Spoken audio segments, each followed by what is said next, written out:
Je pense que d'abord, comme tous les Européens, le président de la République et les Ukrainiens, le président de la République est quand même inquiet par les signaux qui sont envoyés par les Mmh. États-Unis. Hier, ce qui est quand même sans précédent dans l'histoire, à l'Assemblée générale des Nations Unies, les États-Unis, mais vous vous rendez compte, ont voté avec la Russie, la Corée du Nord, l'Érythrée, le Nicaragua contre tous leurs Mmh.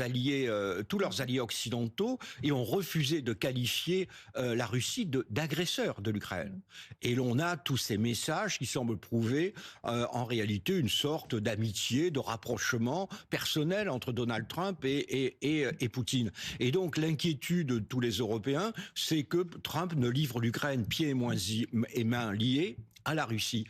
Et donc, d'une certaine manière, vous savez, le voyage d'Emmanuel Macron à Washington était un peu un voyage de la dernière chance. Hein.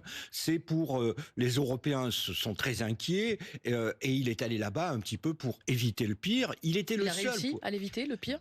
Il était le seul à pouvoir le faire d'abord parce que bon, les Allemands sont en élection, les Britanniques ont quitté l'Union européenne et lui a conservé de bonnes relations avec Donald Trump. J'étais ambassadeur au cours du premier mandat de Donald Trump et je peux en témoigner. Il a su, et ce qui est pas facile, avec ce personnage un peu versatile et colérique, il a su maintenir une bonne relation de travail. Donc il est allé, c'était vraiment mission impossible. Hein, c'était un peu mission impossible et il a essayé de faire de son mieux. Est-ce qu'il a réussi, puisque c'est Ouais. votre question? Je crois que nous le verrons Mmh. dans les jours qui viennent. Ouais.